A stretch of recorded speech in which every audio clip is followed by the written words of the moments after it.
कहानी की शुरुआत में हम एक लड़की को बात करते हुए देखते हैं जो बताती है, जैसा कि आप सब देख सकते हैं, मैंने अभी कांगबिटना के शरीर को पजेस किया है। मैंने खुद से इस बॉडी को नहीं चुना, लेकिन जब मैं अपने आप को आईने में देखती हूँ तो मुझे सेटिस्फेक्शन मिलती है।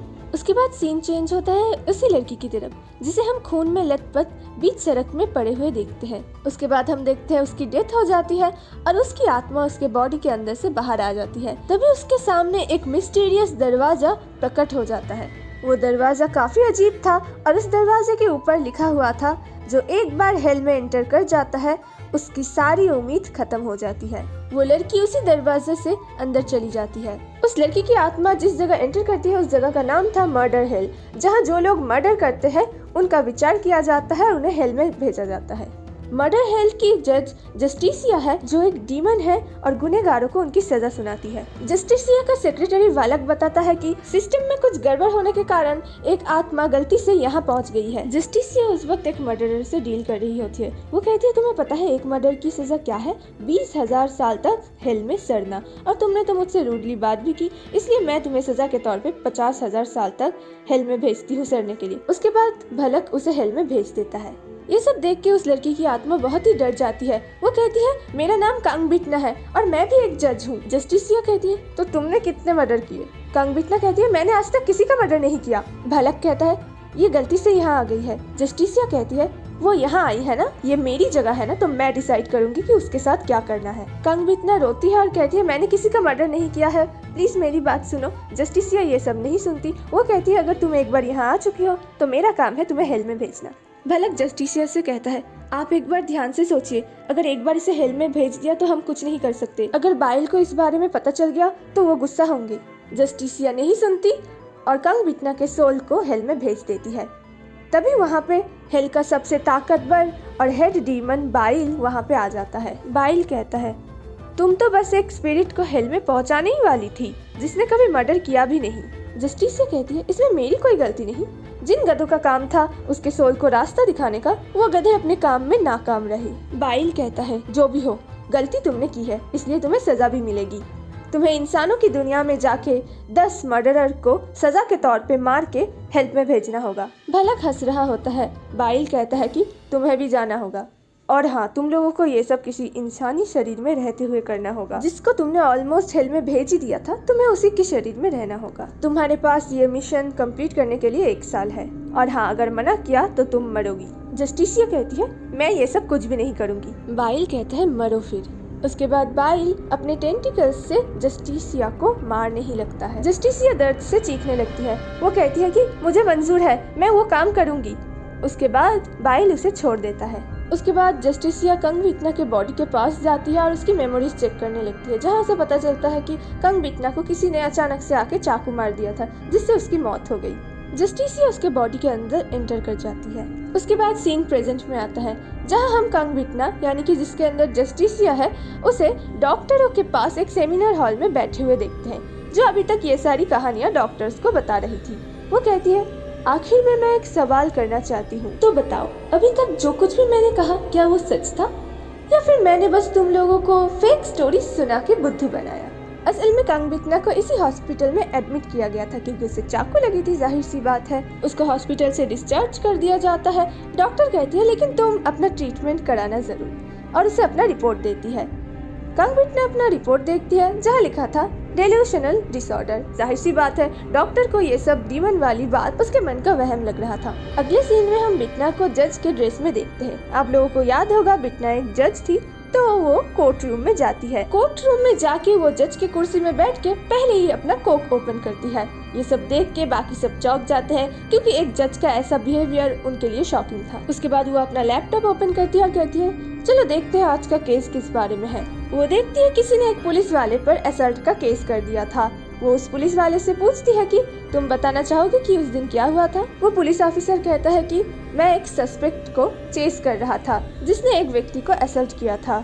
मैं उसे पकड़ने ही वाला था कि तभी वो अचानक से चाकू निकालता है। मैंने अपने बचाव के लिए उसके हाथ में लात मार के वो चाकू नीचे गिरा दिया था और उसे अरेस्ट कर लिया था। उसके बाद मैंने उसे कोर्ट में पेश किया, लेकिन कोर्ट ने उसे बस थोड़े से फाइन के बदले छोड़ दिया। उसके बाद बितना कहती है और फिर कोर्ट से बचने के बाद वो बाहर निकल के तुम्हारे ऊपर असल्ट का केस ठोक दिया है ना। उस बदमाश का प्रोसिक्यूटर कहता है कि मेरे क्लाइंट के हाथ में इतना चोट लगा है कि उसका हाथ फ्रैक्चर हो गया है और वो 2 हफ्ते से खाना भी नहीं खा पा रहा उस हाथ से। बितना कहती है ऐसे लोगों को तो भूख से मर जाना चाहिए। प्रोसिक्यूटर कहता है योर ऑनर, अब आप ज्यादा कर रही है। बितना कहती है अच्छा, अगर कोई तुम्हारे पास चाकू लेके तुम्हें मारने के लिए तो तुम क्या कहोगे? प्लीज सर आइए और मुझे मार दीजिए। तुम्हारे हिसाब से तो उस पुलिस ऑफिसर को ऐसा करना चाहिए था ना, और फिर सम्मान के साथ दफन हो जाना चाहिए था, है ना? बितना कहती है इतनी छोटी सी बात तुम लोगों को समझ में नहीं आई? गलती तो उस सस्पेक्ट की है जिसने चाकू दिखाई, इतनी छोटी सी बात को कोर्ट तक घसीट लाए। प्रोसिक्यूटर कहता है योर ऑनर, अभी आप कोर्ट में हैं तो आपको कोर्ट की रिस्पेक्ट करनी चाहिए। बितना कहती है अच्छा, असल में क्या बात है बताऊं? तुम्हारा जो क्लाइंट है ना, उसकी मॉम एक बड़ी सी कंपनी की प्रेसिडेंट है जो तुम्हारे ससुर की स्कूल में दोस्त भी रह चुकी है ना?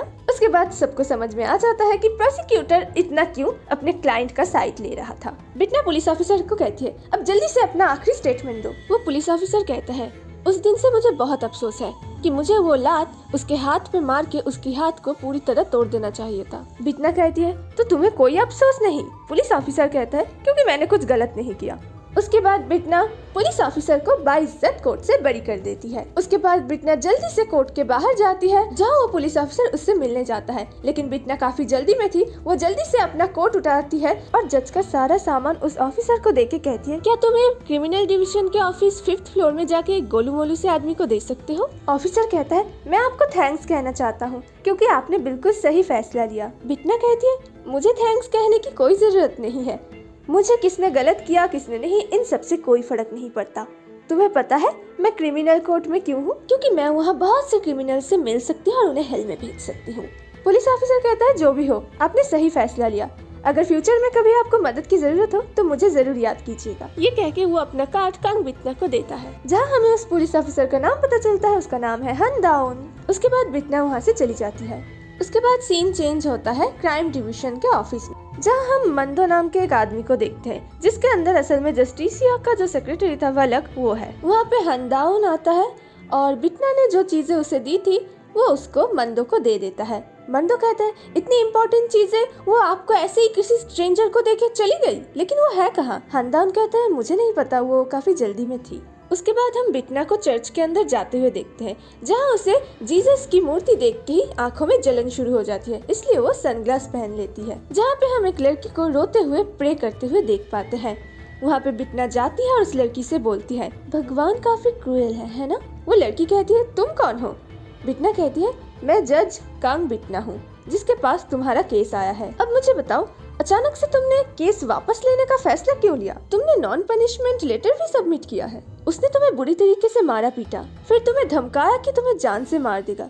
इतना सब होने के बावजूद तुम केस वापस लेना चाहती हो?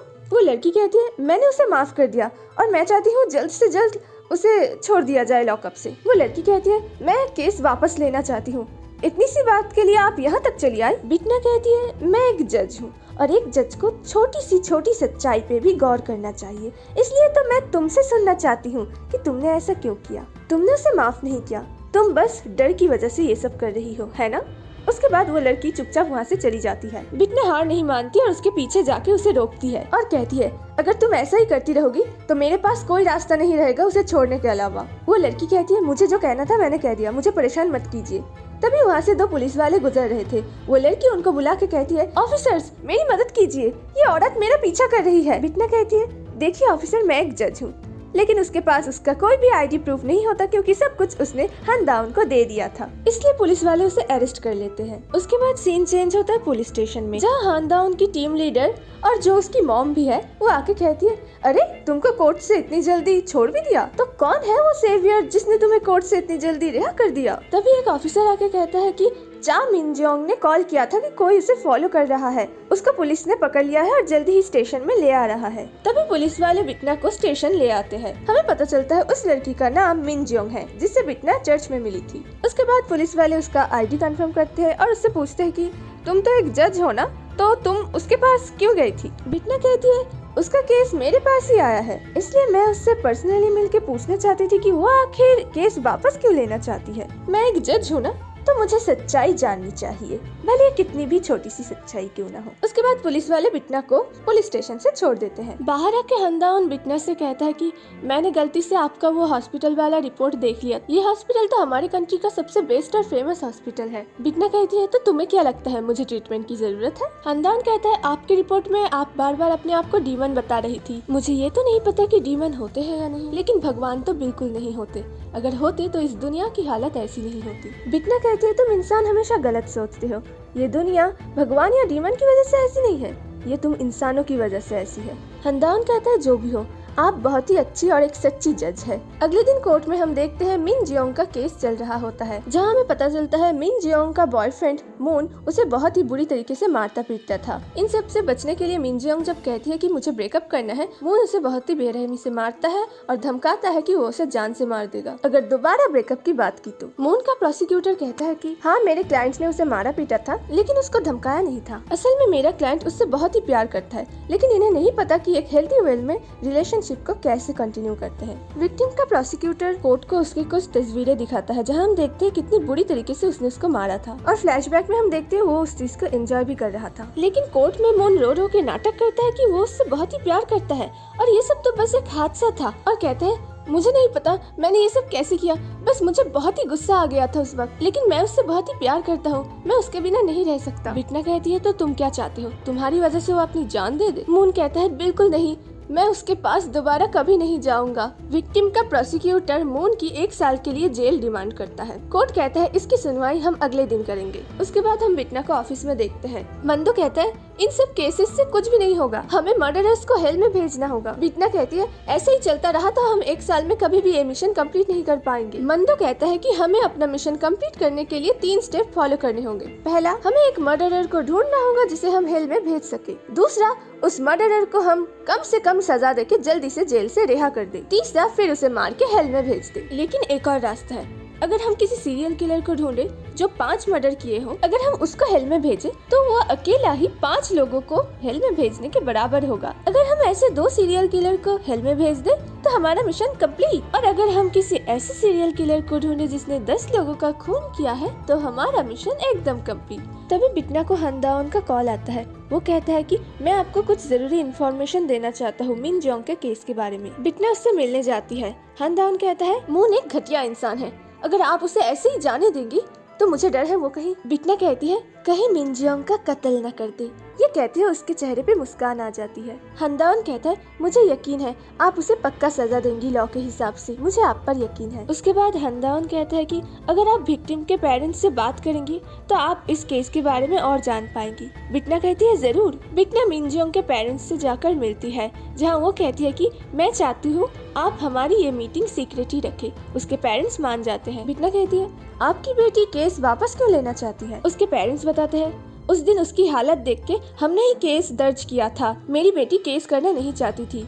उसने हमें कॉल करके बताया था कि वो हमेशा तो जिंदगी भर लॉकअप पे नहीं रहने वाला ना, कभी ना कहीं तो वो बाहर आ ही जाएगा और उसके बाद वो मुझे और मारेगा। उसके पेरेंट्स बताते हैं उसी दिन हमारी आखिरी बात हुई थी हमारी बेटी के साथ। उसके बाद से वो किसी का कॉल नहीं उठाती और अपार्टमेंट में खुद को लॉक करके रखा है। बिटना कहती है तो आप लोगों को पूरा यकीन है अगर मून को छोड़ दिया गया तो वो आपके बेटी के पास जरूर लौट के आएगा और बदला लेगा, है ना? उसके पेरेंट्स कहते हैं हाँ बिल्कुल। बिटना ये सुन के मुस्कुराती है, लेकिन उसके पेरेंट्स ये नोटिस नहीं करते। वो रोते हुए कहते हैं कि प्लीज आप जितना हो सके उसे कड़ी सजा दीजिएगा। बिटना बाथरूम में जाके आंखों में बाम लगा के आती है और रोने का नाटक करती है ताकि वो उन्हें सिंपैथी दिखा सके और उनसे मून के बारे में और उसके बिहेवियर के बारे में और अच्छे से जान सके। उसके बाद बिटना अपने ऑफिस वापस आती है, जहाँ उसका सीनियर कहता है कि तुमने प्रोसिक्यूटर को कोर्ट के अंदर उसे ह्यूमिलेट किया था, अगर तुम अभी माफी मांग लो तो हम चीज को यहीं पे सॉर्ट आउट कर देंगे। बिटना कहती है मैंने कुछ गलत नहीं किया था इसलिए मैं माफी नहीं मांगू। उसका सीनियर कहता है और तुमने किंडरगार्टन के बच्चों को भी कहा है कि इस दुनिया में जस्टिस नाम की कोई चीज नहीं है,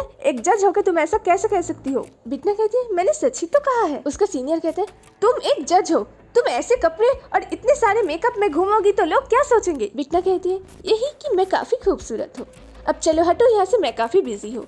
ये कहते हुए वहाँ से चली जाती है। उसके बाद बिटना अपने ऑफिस में जाके सोचती है, अगर मैंने मून को छोड़ दिया तो वो पक्का जाके मिनजियोंग का मर्डर कर देगा और फिर मैं मून को मार के उसे हेल में भेज दूंगी। अगले दिन कोर्ट में मिनजियोंग के केस की सुनवाई में बिटना ऐसा ही करती है। वो बस थोड़े से फाइन के बदले मून को जेल से रिहा कर देती है, ये कहते हुए कि विक्टिम अपना केस वापस लेना चाहती है और मून का ये फर्स्ट ऑफेंस है, इसलिए ये कोर्ट उसे एक और मौका देती है। ये सुन के मून को बहुत खुशी होती है। मिनजियोंग के पेरेंट्स को जैसे सदमा लग जाता है, वो रोने लगते हैं और ऑफिसर हान को तो समझ में ही नहीं आ रहा था कि कांग बिटना कैसे उसे छोड़ सकते हैं। हानदान बिटना से मिलने बाहर जाता है। बिटना कहती है, पहले ही तुम मुझे कुछ लेक्चर दो, मैं बता दूं कि विक्टिम ने खुद ही नॉन पनिशमेंट लेटर सबमिट किया था, इसलिए मुझे ऐसा करना ही पड़ा। हान कहता है, लेकिन आप ऐसा कैसे कर सकती है, आपको पता है वो एक साइको है और आप तो उसके पेरेंट्स से भी मिली थी ना, मैंने सुना था आप उनके सामने रोई भी थी, तो क्या वो सब नाटक था? बिटना कहती है, शायद मेरे आंखों में कुछ चला गया था। बिटना कहती है, देखो उसे जेल नहीं हुई तो क्या हुआ, इसका मतलब ये नहीं कि उसे सजा नहीं मिलेगा, सजा तो उसे जरूर मिलेगा। ये कह के वहाँ से चली जाती है। उसके बाद हम देखते हैं मून को जेल से छोड़ दिया जाता है। उसके बाद हम मिनजियोंग के पेरेंट्स को देखते हैं जो अपनी बेटी से मिलने गए थे, लेकिन उनकी बेटी अभी भी खुद को लॉक करके रखी थी। उसके पेरेंट्स उसके लिए खाना दरवाजे पे छोड़ के कहते हैं कि अगर तुम्हें कभी भी हमारे घर वापस आना हुआ तो हमें कॉल करना। ये कहते वो वहाँ से रोते रोते चले जाते हैं। उसके बाद हम देखते हैं कई दिन बीत जाते हैं ऐसे ही, और हम हनदाओन को मिनजियोंग के घर की रखवाली करते हुए भी देखते हैं क्योंकि उसे उसकी चिंता थी। पुलिस स्टेशन में हनदाओन के सीनियर्स उससे कहते हैं कि देखो तुम एक पुलिस ऑफिसर हो, सिक्योरिटी गार्ड नहीं, तुम ऐसे ही हर दिन उसके घर के सामने उसकी रखवाली नहीं कर सकते। वैसे मून को छोड़े 2 हफ्ते हो चुके हैं, अभी तक उसने कुछ नहीं किया। हनदाओन कहता है, यही बात तो मुझे खटक रहा है, वो जरूर कुछ ना कुछ करेगा। उसके बाद हम मिनजियोंग को थोड़ा ठीक ठाक होते हुए देखते हैं। वो अपने डैड को कॉल करती है और कहती है, डैड क्या आप मुझे लेने आ सकते हैं, मैं आपके वहाँ जाना चाहती हूँ। उसके बाद सीन चेंज होता है बिटना के ऑफिस में, जहाँ मंदो कहता है, ये मून अभी तक कुछ किया क्यों नहीं? बिटना कहती है, चलो देखते हैं। फिर वो अपने शक्तियों का इस्तेमाल करके एक मिरर के जरिए देखती है मून एक हथौड़ा उठाता है और कहीं जा रहा होता है। ये देख के बिटना भी जल्दी से ऑफिस से निकल जाती है। उसके बाद हम देखते हैं कोई मिनजियोंग के घर के कैमरे में ब्लैक टेप मार देता है। एक आदमी मिनजियोंग के दरवाजे को खटखटा के कहता है कि मैं पुलिस वाला हूँ, ऑफिसर हान ने आपको कुछ देने के लिए कहा था। मिनजियोंग कहती है, आप उसे दरवाजे पे रख के चले जाइए। मिनजियोंग फुटस्टेप्स सुन के कंफर्म करती है, उसके बाद दरवाजा खोलती है और वो जैसे ही दरवाजा खोलती है वहाँ पे मून आ जाता है और दरवाजे को तोड़ के उसे घसीटते हुए अंदर लेके जाता है और बहुत ही बुरी तरीके से मारता पीटता है। उसके बाद हम बिटना को सड़क में कार के मिरर के जरिए मून पर नजर रखते हुए देखते हैं, जहाँ पे मून पुलिस वालों ने मिनजियोंग के सेफ्टी के लिए जो डिवाइस उसे दिया था उसे हथौड़े से तोड़ रहा होता है। मिनजियोंग हाथ जोड़ के उससे माफी मांगती है और कहती है, प्लीज मुझे जाने दो। मून कहता है, अगर दोबारा ब्रेकअप की बात की या फिर पुलिस को इन्फॉर्म करने की कोशिश की या अपने पेरेंट्स के पास वापस जाने की कोशिश भी की तो मैं तुम्हारे पेरेंट्स को जान से मार दूंगा। ये कह के वो वहाँ से हंसते हुए चला जाता है। दूसरी तरफ हम मिनजियोंग को बहुत ही बुरे हालत में देखते हैं। उसमें कोई उम्मीद नहीं बची थी, वो सुसाइड करने जा रही होती है। फिर हम देखते हैं मून को बीच सड़क में बिटना मिल जाती है। बिटना कहती है, मुझे तुम्हें कुछ बताना है, पर यहाँ नहीं, प्राइवेट में। मून कहता है, अरे आप तो वही जज है ना। फिर सीन चेंज होता है शुरू वाले सीन में, जहाँ हमने बिटना को सेमिनार हॉल में देखा था, बहुत सारे डॉक्टर्स के बीच बैठे हुए। डॉक्टर्स पूछते हैं, क्या हेल बहुत ही भयानक है जैसे हम सोचते हैं? बिटना कहती है, बिल्कुल नहीं, वो तो बहुत ही खूबसूरत है मेरी तरह, लेकिन साथ ही खतरनाक। हम असली कंग बिटना के सोल को फूलों से भरा बगीचे में देखते हैं। जैसे ही वो एक फूल को छूती है वो एक मॉन्स्टर बन जाता है। जस्टिसिया कहती है, हाँ हेल काफी खतरनाक है, लेकिन तुम इंसान इस दुनिया में जीते जी जिस हेल को फेस करते हो उससे ज्यादा नहीं। एक डॉक्टर पूछता है, तुमने तो कहा कि तुम एक डीमन हो, तो तुम इस दुनिया में क्या कर रही हो? क्या तुम्हें इंसान बनना है? बिटना कहती है, बिल्कुल भी नहीं, मुझे तो इंसानों से बहुत नफरत है। उसके बाद हम बिटना के सोल को हेल में देखते हैं। उसके पास एक ग्रिम रीपर आके कहती है, अरे तुम तो वही सोल हो जो हमारी नजरों से बच के भाग गई थी। ये कहती हुए वो बिटना के पीछे एक डीमन को भगा देता है। बिटना की सोल किसी तरह उस डीमन से बच के एक क्रॉस के पास चली जाती है। उसके बाद वो डीमन गायब हो जाता है। उसके बाद हम सेमिनार हॉल में कंग बिटना के शरीर में जस्टिसिया को देखते हैं, जिससे डॉक्टर सवाल जवाब कर रहे होते हैं। एक डॉक्टर पूछता है, आखिरकार कंग बिटना ने क्या गलती की थी कि उसे हेल में भेजा गया? जस्टिसिया कहती है, अब क्या ये बात भी मुझे ही बतानी पड़ेगी? और ये एपिसोड यहीं पे खत्म होता है। उम्मीद करते हैं कि आपको आज का एपिसोड पसंद आया होगा। हाँ, थोड़ी लंबी हो गई है वीडियो क्योंकि इसमें बहुत सारे डिटेल्स थे जो कि मैं आपको मिस करवाना नहीं चाहती थी। नेक्स्ट एपिसोड के लिए मुझे कमेंट्स में ज़रूर बताइए। मेरे चैनल को लाइक और सब्सक्राइब करना मत भूलना। और इन दिनों की हालत देख के आप लोगों को भी लग ही रहा होगा कि हमारे वर्ल्ड को भी ऐसे ही जज की ज़रूरत है।